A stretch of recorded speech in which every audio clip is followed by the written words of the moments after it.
안녕하십니까. 고졸검정고시 사회 총정리 강의 김성태입니다. 이제 그 내용으로는 이제 마지막 부분이 되겠네요. 그래서 인류 미래를 위한 선택입니다. 그래서 2009 개정 교육과정 그 사회 그 마지막 단원이라고 생각하시면 될 것 같아요.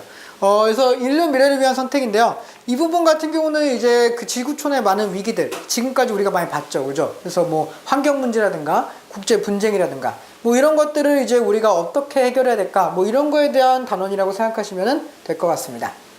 그래서 보시면요. 지구촌의 위기인데요. 지구촌의 위기는 일단은 자원 확보를 위해서 환경을 무지막지하게 파괴하고 있죠. 그렇죠? 그래서 인간의 탐욕이라고 생각하시면 좋을 것 같아요. 그래서 그 조금 우리만 사는 게 아닌데, 그죠? 사람만 사는 곳이 아닌데, 이제 다 같이 더불어 사는 사회다라고 하는 거. 사람과 함께 그 자연도 좀 보호해야 되는 거잖아요. 그쵸? 동식물도 보호해야 되고, 그쵸? 그래서 그런 것들을 조금 배려하지 못하고 있는 이제 그런 것들이 있겠고요. 그리고 집단 간의 이제 식량 자원 확보를 위한 분쟁, 이제 엄청난 분쟁이 발생하고 있죠. 그래서 뭐 전쟁까지 이어지게 되는 경우도 있고요. 그리고 환경 파괴, 그리고 기후변화, 분쟁, 이런 것들로 인해서요, 몇몇 문명들이 파괴되게 합니다. 대표적으로 아메리카 남부에 있었던, 남아메리카 쪽에 있었던 문명은 거의 다 파괴됐어요. 다 파괴돼서 지금 현재 역사에 대해서 잘 알지도 못하는 그런 상황이 되어 있죠. 그리고 세계대전의 발생으로요, 대량살상 무기가 개발됩니다. 그렇죠? 그래서 지금 굉장히 큰 문제가 되고 있죠. 대량살상 무기, 막 핵무기가 지금 심각하잖아요. 그죠? 핵무기, 그리고 우리 가까운 곳에도 지금 위험이 도사리고 있죠. 그죠? 우리 정은이가 좋아하는 그 핵, 그죠? 그래서 그 대량살상 무기가 개발되고 있어갖고, 우리를 위협하고 있지 않습니까? 그죠? 그래서 이런 것들이 지구촌의 위기라고 할 수 있겠죠. 그래서 이런 위기를 극복하기 위해서 좀 노력을 해야 되는데요. 이런 노력을 이제 국제사회 협력을 통해서 노력하고 있습니다. 그 무기 같은 경우도요, 무기 확산 방지 뭐 이런 것들에서 굉장히 많이 하고 있어요. 생화학 무기 금지법 뭐 이런 것도 많이 하고 있고요. 그래서 국제 협력을 굉장히 열심히 하고 있다라고 하는 거 알아두시면 되겠고요. 그리고 국제연합 등의 국제기구가요, 조직돼서요, 이 국제조직이 이제 국제적인 활동을 하면서 국제 분쟁 이런 것들을 해결하기 위한 노력을 하고 있다라고 하는 거고요. 그리고 지역경제협력체를 통해서요, 그 지역에 있는 나라들끼리 모여서 그 경제적인 발전, 이런 것들을 추구하는, 이런 것들도 좀 생겨나고 있다라고 하는 거죠. 그렇죠? 대표적인 지역경제협력체 몇 개 외우라고 했습니다. 아펙, 아세안, 뭐 이런 거 있었죠. 그죠? 그런 거 좀 기억하시면 되겠어요.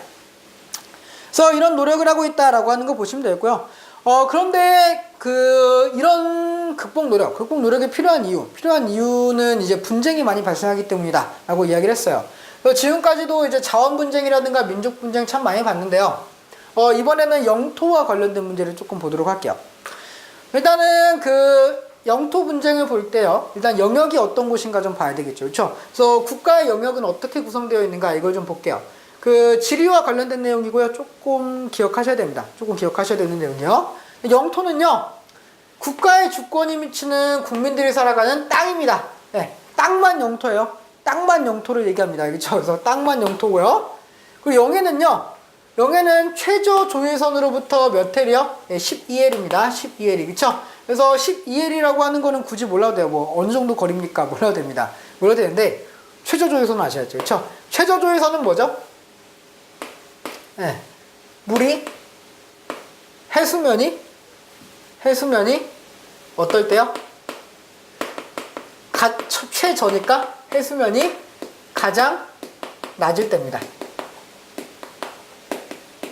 그죠? 네, 해수면이 가장 낮을 때 그 기준으로 해서 12L이에요. 그쵸? 12L이. 그래서 우리나라 동해 같은 경우는 통상적으로 그냥 최저조회선을 하고요. 서해나 남해 같은 경우 섬이 너무 많아서 섬 라인을 이렇게 잇는 직선기선을 사용하고 있죠. 그렇죠? 제가 기본서에서는 얘기했는데 여기서는 그저께까지 할 필요 없을 것 같아서 총정리니까요. 좀 빠르게 해야 되니까. 예. 그래서 최저 조회선부터 12L까지의 범위를 이야기하고 있고요. 예외는 우리나라 주변의 대한해협 같은 경우요. 나라와 나라가 인접해 있어서 12L까지 못 가는 경우, 그런 경우는 조금 합의를 보고 있어요. 우리나라랑 일본은 3L을 합의를 보고 있습니다. 3L씩 나누는 걸로요. 네. 됐고요. 영공은요, 영토와 영해의 상공입니다. 그렇죠? 영토와 영해가 있는데 그 위쪽이라고 생각하시면 되고요. 그렇죠? 영토와 영해 상공 위쪽을 얘기하시면 되겠고요. 그리고 이제 배타적 경제수역인데요. 배타적 경제수역은 영해의 기선입니다. 영해를 기점으로 해갖고요, 영해를 제외합니다. 영해를 제외하고 200캐리까지입니다. 200캐리까지 수역인데요. 여기서는 군대 같은 건 갈 수 없어요. 근데 다만 다만 무엇에 대한 경제적 권리만 인정합니다. 그래서 여기서 이제 뭐 조업을 한다던가 뭐 물고기를 잡는다거나 이런 것도 있죠, 그죠? 그런 것만 인정되는 범위다라고 생각하시면 될 것 같아요. 그래서 이 200캐릭까지의 수역, 배타적 경제 수역까지 보시면 되겠고요. 그래서 이렇게 이제 국가의 영역이 있는데 이게 분쟁이 발생할 수 있다는 거죠. 영토 분쟁이 발생할 수 있다는 건데 일단은 영토 분쟁은 자존심입니다. 자존심입니다, 그렇죠? 그 독도 갖고 자꾸 이제 일본 애들이 자꾸 저희한테 막 뭐라고 하죠, 그죠? 뭐라고 하는데. 그 독도를 우리가 뺏기지 않아야 되는 이유 여러 가지가 있어요. 그렇죠? 당연히 우리 땅이기 때문에 뺏기지 말아야 되고요. 그렇죠? 그리고 그거를 뺏기면은 자존심 상하는 일이죠. 우리 입장에서는 우리가 지금까지 살아왔던 삶의 터전을 뺏기는 거잖아요. 그렇죠? 그래서 자존심 문제입니다. 그리고 자원 같은 것도 문제 있을 수 있어요. 거기가 자원이 있는 곳인데 그 자원을 뺏길 수 없으니까 그럴 수도 있고요. 그리고 경제적 이익 이런 것들 혹은 거기가 되게 중요한 거점이라서 무역 거점이라든가 뭐 이런 경우 있죠. 그죠? 그래서 그런 경우일 때 영토 분쟁이 발생할 수 있다는 겁니다. 대표적인 분쟁 지역을 우리가 좀 보도록 할게요. 이게 세 군데 정도인데요. 카슈미르, 센카쿠, 그리고 쿠릴열도 이렇게 세 군데입니다. 그래서 이 카슈미르 분쟁 같은 경우는 아까 그 전에도 한번 했었죠, 그렇죠? 그래서 인도와 파키스탄의 분쟁 지역이고요. 인도와 파키스탄이요, 그 종교나 문화까지, 이슬람 이랑 힌두교의 싸움 이런 것까지 번져서요, 굉장히 심각한 분쟁 지역이다라고 이야기를 했었고요. 그래서 이 정도 하면은 이제 충분할 것 같고요. 그 전에도 한번 했었으니까요, 그죠? 여기 보시면 되겠고요. 그리고 이제 센카쿠 열도랑 쿠릴 열도 분쟁인데요, 둘 다 공교롭게도 우리나라 주변이고요. 둘 다 일본이랑 좀 관련했습니다. 둘 다 일본이랑 관련했어요. 센카쿠 열도는요, 일본과 중국이 싸우고 있는 지역입니다. 일본과 중국의 분쟁 지역이고요. 쿠릴 열도 같은 경우는 이제 일본과 러시아의 지역 분쟁이라고 생각하시면 될 것 같아요. 러시아의 분쟁인데 일단 센카쿠 열도는요, 청일전쟁 이후에요, 일본에 편입됐어요. 그래서 청일전쟁 때 일본이 승리하면서요, 청나라의 땅이었던 센카쿠 열도를 가져갔던 거죠. 그래서 2차 세계대전 후에요, 이걸 미국이 관리했어요. 중국한테 돌려주지 않고 미국이 관리하다가요, 1972년에 일본에 돌려줘요. 근데 여기가 중국은 그냥 그런가 보다 했는데 여기가 해상교통의 요지였던 거죠. 해상교통에서 굉장히 중요한 요지였고요. 그 석유와 천연가스가 갑자기 매장돼 있다는 걸 알게 됐어요. 그래서 엄청난 매장량이 있다는 걸 알게 되니까 여기 그냥 놔둘 수가 없던 거죠. 그렇죠? 여기 그냥 놔둘 수가 없었던 거예요. 그래서 여기에 대한 영토 분쟁이 발생하면서 대규모 반일 시위나 반중 시위가 여기서 발생하고 있다라고 하는 거 보시면 되겠습니다. 그리고 쿠릴 열도인데요. 쿠릴 열도는 일본이 패전한 다음에요, 러시아가 쿠릴 열도를 돌려받는 과정입니다. 과정에서 발생한 문제예요. 그래서 일본이 패전했다라고 하는 건 2차 세계대전에서 패배입니다. 2차 세계대전에서 패전한 다음에 러시아가 이 쿠릴 열도를 받으려고 했을 때 일본이랑 분쟁이 발생한 거죠. 그래서 이 지역이요, 전략적으로 굉장히 중요한 지역이기 때문에 최근에 또 다시 갈등이 발생하고 있어요. 그래서 센카쿠 열도 분쟁 그리고 쿠릴 열도 분쟁, 이 위치랑 같이요, 어느 나라랑 어느 나라가 분쟁하고 있는가, 요거까지 봐두시면 좋겠습니다. 그래서 이런 영토 분쟁을 해결하기 위한 방법이 어떤 게 있을까라고 하는 거 좀 볼게요. 우선은 당사국 간의 합의가 제일 좋겠죠, 그죠? 일단 합의 보시는 게 제일 좋습니다. 합의 보는 게 제일 좋은데 합의가 안 될 수 있죠, 그죠? 합의가 안 되면은 이제 제3자의 조정이 필요하겠죠, 그렇죠? 제3자가 와서 이걸 좀 조정해 주세요라고 해서 그 사람이 조정하는 걸 따르는 방법도 하나의 해결책이 될 수 있겠습니다. 그리고요, 국제사법재판소에 갑니다. 사법재판소에 가서요, 여기서 재판을 받는 것도 가능해요. 물론 사법재판소의 판결이 공신력은 없어요. 그러니까 뭐라고 해야 될까, 구속력이 없어요. 반드시 지켜야 되는 건 아니에요. 근데 어쨌든지 간에 하나의 판단, 그건 될 수 있죠. 판단 기준이 될 수 있다는 거죠. 그렇죠? 그리고 국제중재재판소라고 하는 곳에 가서요, 여기를 통해서 해결하는 방법도 있죠. 그죠? 이런 방법이 있고요. 그래서 이렇게 해서 잘 해결이 되면 좋은데, 잘 해결되지 않으면요, 안 되면은 이제 무력 행동이 발생하면서요, 심하게 되면은 전쟁까지 일어날 수 있는 그런 상황이 발생할 수도 있다라고 하는 거 보시면 되겠습니다. 그래서 이제 이 정도까지 이제 영토 분쟁 봤고요. 그럼 이제 미래에는 어떻게 우리가 변화할까라고 하는 것도 좀 보도록 할게요. 미래 사회 변화입니다. 일단은요, 세계가 변화합니다. 세계는요, 정보통신 기술이 발달하면서요, 지구촌이 형성돼요. 지구촌의 형성은 세계화의 일종이다라고 보시면 되겠죠, 그렇죠? 우리는 세계화 시대를 살아가고 있습니다.라고 보시면 되겠고요. 그리고 다양한 민족이나 문화, 언어, 종교 간 이제 조화나 균형, 이런 게 필요해졌죠. 그렇죠? 왜냐면은 이제 어느 한 민족만 살아가는 곳이 아니라 다양한 민족들이 살아가고 있는 것이기 때문에 그렇죠? 그래서 이 사람들 간의 조화, 균형 이런 것들이 반드시 필요하게 됩니다. 그리고요. 세계 시민의식이 꼭 필요하게 돼요. 그렇죠? 세계 시민의식이란 건 뭐냐면요. 생소하죠, 조금. 그죠? 세계 시민의식은요. 지구촌을 하나의 공동체로 파악합니다. 그래서요. 대한민국 사람이라기보다는 우리는 세계의 시민이다 이렇게 생각하는 거죠. 그렇죠? 그래서 우리는 더불어 사는 사회고 세계 인류의 구성원이다 이렇게 생각하는 겁니다. 그렇죠? 그래서 다양한 문제, 쟁점을요 공동의 문제로 받아들이는 자세. 그렇죠? 요것이 바로 세계 시민의식이라고 하는 거고요. 요것이 이제 필요해지는 시기가 오고 있다라고 하는 거죠. 그리고 우리나라의 변화인데요. 우리나라의 변화는 또 나옵니다. 어느 시기요? 1960년대입니다. 그렇죠? 1960년대 이후에요. 농부식의 경제 성장하면서요. 우리나라 모습 자체가 많이 바뀌었어요. 그렇죠? 좋은 점도 있었고 나쁜 점도 있었습니다. 그렇죠? 그래서 그런 것들을 보면서 우리나라에서도 이제 큰 변화 그런 걸 보면서 사회 변화도 있었고 사회 문제도 발생하기 시작하는 거죠. 그렇죠? 그래서 경제 성장이 발생하게 되고요. 그리고 이제 산업 구조나 노동 시장, 뭐 복지와 환경 이런 들의 문제가 많이 발생하기도 한다는 거죠. 그렇죠? 그래서요. 이런 변화들이 우리나라에서 일어나고 있고 세계에서 일어나고 있는데 우리나라에서 앞으로 대비해야 될 가장 큰 변화는 바로 무엇일까요? 바로 통일입니다. 통일. 그렇죠? 그래서 통일과 관련된 문제인데요. 일단 통일은 필요하냐? 필요하죠. 반드시 필요합니다. 그렇죠? 통일이 필요하지 않다라고 하는 건요. 너무 근시안적으로 보는 거죠. 너무 이제 바로 코앞만 보는 거예요. 코앞만 보는 거. 그렇죠? 통일은요. 우리한테 이제 앞으로 기회가 되는 겁니다. 앞으로 우리나라 발전하기 위한 가장 큰 기회는요. 통일로 올 수 있다는 거예요. 통일로. 그렇죠? 그렇기 때문에 통일의 필요성 이쪽을 좀 보도록 할게요. 일단은요. 통일하게 되면 동북아시아 쪽에 평화가 오게 됩니다. 그렇죠? 군비 경쟁을 좀 줄일 수 있고요. 지금 전쟁의 위협에 막 도사리고 있는데 그 전쟁의 위험을 조금 줄일 수 있다라고 하는 거죠. 그렇죠? 그래서 그런 의미에서 좀 괜찮다라고 하는 거고요. 그리고 민족의 정체성과 동질성을 회복합니다. 그죠? 우리가 같은 민족임에도 불구하고 분단되어 있기 때문에 이거를 통일하면서 우리의 동질성, 정체성 이런 것들을 다시 회복할 수가 있겠고요. 그리고 우리 반도국의 지리적 장점을 회복할 수 있어요. 반도는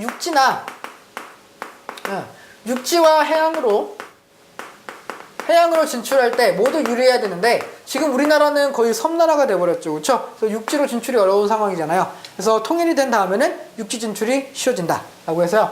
그래서 이때 이 육지 진출이 쉬워지면서 대륙횡단철도 이런 것도 나올 수 있겠죠. 대륙횡단철도를 통해서 북한을 거쳐서 중국을 거쳐서 어디까지 가는 거죠? 유럽까지 갈 수 있는 이제 그런 철도가 만들어질 수 있다라고 하는 거죠. 그렇죠? 그래서 유럽으로의 육상교통로 바로 이게 대륙횡단철도라고 보시면 되겠습니다. 그리고 분단 비용이 절감되는데요. 분단 비용은 분단이 되었기 때문에 들어가는 비용입니다. 분단이 되었기 때문에 우리가 과도한 군사비를 쓰고 있죠. 그렇죠? 그래서 그것이 절감될 수 있다는 겁니다. 그리고요. 북한의 노동력과 남한의 자본 그리고 기술을 활용해서요. 경제성장을 할 수 있는 동력이 나올 수 있다고 하는 거죠. 지금 우리나라 경제성장은 거의 멈춰있는 상태입니다. 이거를 좀 해결할 수 있는 방법으로서 통일이 될 수도 있다는 겁니다. 그래서 우리가 통일을 하기 위해서요. 조금 노력이 필요하겠죠. 그렇죠? 어떤 노력이 필요한가 좀 보죠. 일단은 이념 차이나 경제적 격차가 발생했을 때요. 여기에 이제 이질감이 생길 수 있어요. 그래서 쟤네들은 왜 저렇게 살아? 막 이렇게 생각하는 거 있죠. 그렇죠? 지금까지 살아온 환경이 굉장히 많이 달랐죠. 몇십 년 동안 따로 살았는데 몇십 년 동안 따로 살았기 때문에 다를 수 있는 건데 이제 그거를 우리가 좀 적응하지 못할 수 있다라고 하는 거죠. 그렇죠? 그래서 이런 거보다 이질감을 회복하는 게 좀 필요하고요. 그리고 통일 비용이 반드시 들어갑니다. 하고 나서요. 우리가 이제 북한에다 투자를 굉장히 많이 해야 되기 때문에 엄청난 양의 통일 비용이 들어갈 거예요. 그것 때문에 이제 우리나라 사람들이 조금 힘든 상황이 올 수도 있습니다. 그래서 그 통일 비용을요. 미리 좀 마련해 두면은 이제 좀 해결할 수 있겠죠. 그렇죠? 그래서 통일 비용을 쓰는 것 자체는 문제가 아니에요. 쓰면은 나중에 반드시 돌아오는 돈입니다. 반드시 몇 배가 돼서 돌아오는 돈인데 이 통일 비용 같은 경우는 이제 근데 한 번에 많이 들어가는 돈이기 때문에 목돈이 들어가는 거기 때문에 그 순간 힘들 수 있다는 거죠. 그렇죠? 그래서 미리미리 대비해서 비용을 마련할 필요가 있다는 거고요. 마지막으로 통일 교육이 필요합니다. 그래서 통일의 필요성을 서로 공감하는 그런 교육이 좀 필요하다라고 하는 거고요. 그리고 마지막으로 지속적인 경제, 문화적 교류 이런 것들을 통해서요. 북한과의 동질성을 회복하는 그런 것도 좀 필요할 것 같습니다. 네, 그래서 이제 요 정도까지 봤고요. 그럼 이제 우리나라 문제는 이제 거의 다 보셨다고 보시면 되겠고요. 이제 우리나라 문제이면서도 세계의 문제인 두 가지 정도 더 보도록 할게요. 환경 문제와 다문화 사회 문제입니다. 일단 환경 문제는요. 환경 문제는 이제 그 국제사회의 가장 큰 이슈 중 하나죠. 그렇죠? 중요한 이슈죠. 특히나 이제 북극의 빙하 같은 게 녹는 이제 그 온난화가 좀 심각해지면서 국제적인 문제로 좀 그 대두되고 있어요. 그래서 국제환경협약 같은 게 굉장히 상당히 강화되고 있고요. 환경규제에 따라서 무역장벽도 상승하고 있습니다. 그래서 환경오염 물질이 뭐 이동하게 되는 걸 굉장히 많이 규제하고 있죠. 그렇죠? 그래서 그냥 기본적인 무역은 굉장히 장벽이 줄어들었지만 환경오염 물질과 관련한 뭔가가 있다고 한다면은 그거에 대한 장벽은 굉장히 커졌죠. 그래서 이런 문제를 대응하기 위해서요, 우리는 온실가스 배출을 좀 줄이기 위해서요, 기술 개발이라든가 혹은 개인적인 노력 이런 게 좀 필요하겠고요. 그리고 친환경 제품을 생산합니다. 그래서 환경 친화적인 제품을 생산해서 이제 환경을 파괴하지 않는 제품을 사용하는 이런 것도 좀 필요하겠고요. 그리고 재생에너지나 대체에너지를 개발하려는 노력도 필요하겠습니다. 그렇죠? 지금 쓰고 있는 에너지가 환경오염을 많이 일으킨다고 한다면은 환경오염이 없는 새로운 에너지, 그리고 재생할 수 있는 에너지를 통해서 환경오염 물질을 줄이는 그런 방법도 필요하겠죠. 마지막으로 다문화 사회입니다. 네. 다문화 사회는 어떤 문제를 만들 수 있냐면요. 일단 다른 문화의 생활 습관은 우리가 만나는 거잖아요. 그렇죠? 그렇기 때문에 이제 그 사람들을 무시하거나 그 사람들을 뭐 이제 핍박할 수 있죠. 그죠? 뭐 그리고 그 사람들의 문화를 막 우리나라로 막 강제로 막 바꾸려고 하고, 그죠? 그런 것들이 문제가 발생할 수 있고요. 그리고 우리나라 이주민들이 범죄를 일으켰을 때 이 이주민들의 범죄를 전체의 문제로 만드는 거죠. 그렇죠? 그래서 중국인 한 명의 범죄가 중국인 전체의 범죄로 느껴지게 되는 거죠. 그런 것들입니다. 그래서 이 사람들 자체가 너희는 범죄를 저지르기 위해서 우리나라에 왔어. 이런 식으로 인식하게 되는 거죠. 그리고 우리나라의 문화에 동화될 것을 강요하다 보면요, 그 사람들도 당연히 마음속에 반감이 발생할 수밖에 없다는 겁니다. 그래서 이걸 해결하기 위해서요, 이주민 문화에 대해서 이제 편견을 없애기 위한 노력이 필요하고요. 문화 상대주의적인 관점이 필요하겠죠. 그렇죠? 문화 상대주의적 관점. 이게 필요하겠죠. 그죠? 그리고 이주민들이 적응을 하기 위해서요, 법이나 교육 같은 이제 사회제도를 정비할 필요도 있다라고 하는 겁니다. 그렇죠? 그래서 이 정도 우리가 대책으로 봐두시면 되겠네요. 그죠? 그래서 여기까지 하시면요, 사회 이론은 다 끝났습니다. 그렇죠? 다음 시간이 이제 마지막이 될 건데요. 다음 시간에 이제 문제풀이를 마지막으로 이제 강의가 끝날 건데요. 여기까지 내용 중에서 중요한 내용, 전부 다 중요한 내용이었고요. 중요하지 않은 내용은 없었습니다. 그렇기 때문에요, 꼭 이제 한번 보시면서요, 페이지 수도 많지 않죠. 그죠? 기본서에 비해서 페이지 수 적으니까요, 꼭 확인하시고 이제 공부하셨으면 좋겠습니다. 그래서 수고하셨고요. 다음 시간에 뵙도록 하겠습니다. 수고하셨습니다.